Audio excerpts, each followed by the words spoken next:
The moral stories. दहेज में मिली भैंस। अरे लता बहू आ गई, दरवाजे में है। कोई आरती की थाली लाओ।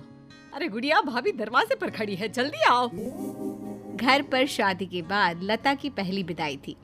वो ससुराल आती है।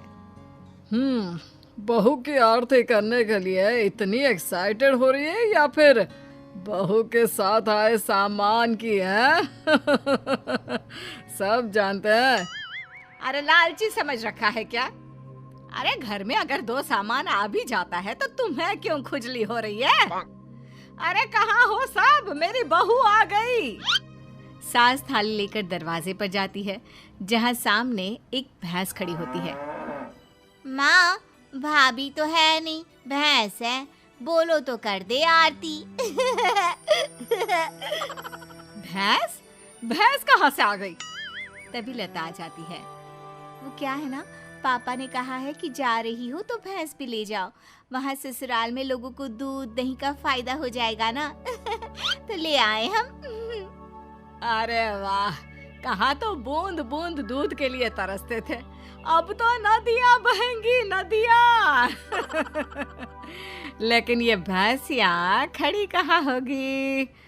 रुको, तुम्हारे ससुर से पूछते हैं। सास अंदर बैठे ससुर को आवाज देती है। आज सुन रहे हो?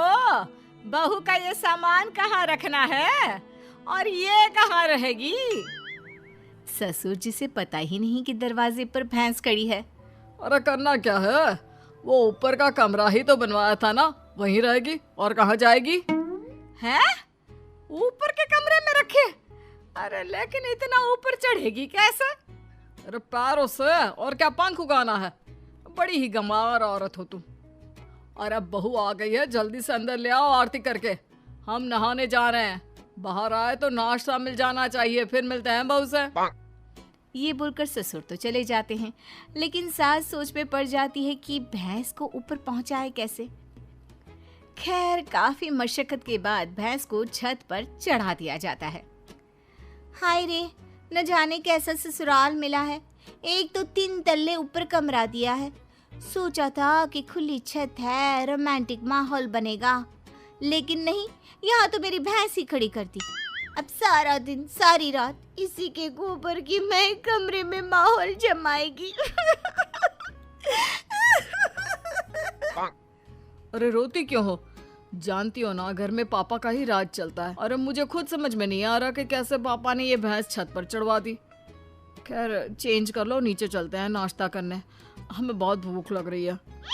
सभी नीचे आते हैं नाश्ते के टेबल पर। और बताओ बहू, घर पर सब कैसे हैं? पिताजी को बोलते तो वो भी आ जाते, इसी बहाने मुलाकात हो जाती, और वो भी देख लेते कि कितनी शानदार व्यवस्था की है हम लोगों ने तुम्हारे रहने की। कमरा पसंद तो आया ना बेटा? हाँ पापा जी, बहुत। लेकिन वो भैंस। कौन सी भैंस बहू?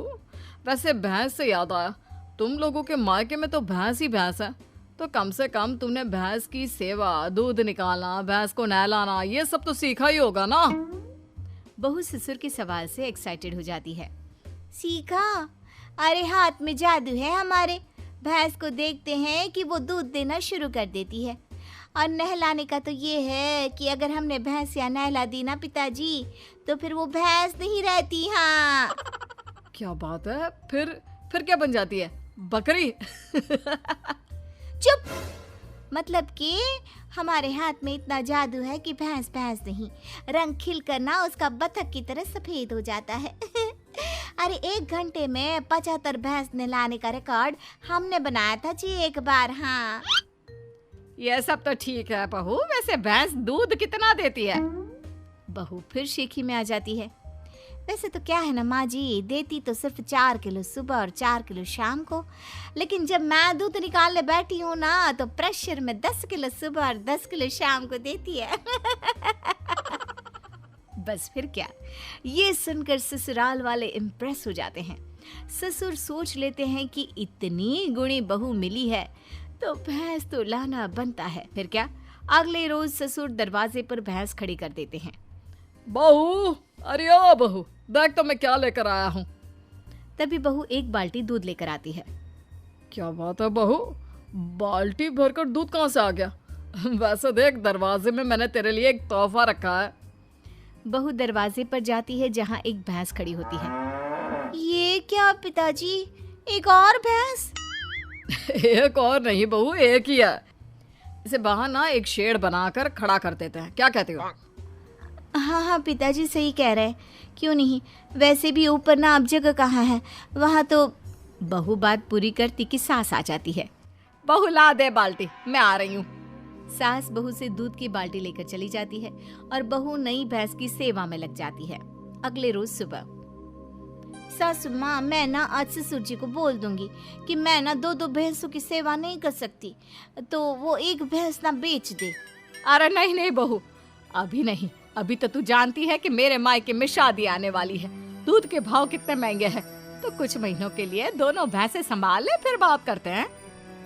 अब बहू सुबह शाम छत की भैंस और बाड़े की भैंस की सेवा करती, उसे नहलाती, दूध निकालती और सास को देती। सास दूध का क्या करती ये किसी को पता नहीं चलता। फिर एक रोज, अरे बहू मैं क्या कर रही हूँ, क्यों ना मैं एक और भैंस ले लूं। वो क्या है ना, घर में दूध कम पड़ रहा है। कैसी बात कर रही है सासू माँ, घर में दूध कैसे कम पड़ सकता है? इतना दूध तो खुद ग्वाला भी इस्तेमाल नहीं करता जितना हम और आप करते हैं। ना ना ना ना सासू माँ, एक और भैंस की सेवा करना मेरे बस की बात ना है। बहू का डायरेक्ट जवाब सुनकर सास को आ जाता है गुस्सा। अरे क्या बकवास कर रही है, मैंने जो बोल दिया सो बोल दिया, नहीं तो कर मेरी सेवा। आज शाम को कमरे में आ जाना और रात भर मेरे पैर दबाना। माँ जी गला ना दबा दूं, भैंस पालने वाली समझा है क्या? अरे कौन से घर में छत पर भैंस खड़ी होती है, सारा दिन गोबर करती है और एक जगह खड़े खड़े भैंस की पीठ भी अकड़ गई है। तभी बहू की बात ससुर की कान तक आती है। क्या छत पर भैंस? अरे कौन से बेवकूफों के घर में छत पर भैंस होती है बहू, क्या तुम भी? हम लोगों के घर पिताजी, आप ही ने तो खड़ी की है ना मेरे कमरे के बाहर भैंस, सारा दिन गोबर करती रहती है। मैं कभी छत की भैंस देखूं, कभी बाड़े की। हाँ? क्या? मैंने कब बोला? अरे जब बहू आई थी विदाई में भैंस लेकर, तब आप ही ने तो मुझसे कहा था ना। अरे गुड गोबर, मैंने बहू को ऊपर के कमरे में ले जाने को कहा था, भैंस को नहीं। भगवान, बड़ा पागल लोग हो। जल्दी उस बेचारे मवेशी को नीचे ले आओ। सास फिर बेटे के साथ मिलकर भैंस को नीचे ले आती है। मुझे पता होता कि छत पर भैंस है तो मैं ये दूसरी भैंस कभी ना लाता। पर माँ जी को तो पता था ना, उन्होंने आपको नहीं बताया। वो तो तीसरी भैंस भी लाने की बात कर रही है। अरे वो तो मैं दूध बेचने का बिजनेस करने की सोच रही थी, इसलिए। सासू माँ प्लीज ऐसा कुछ भी ना सोचा करे। भगवान।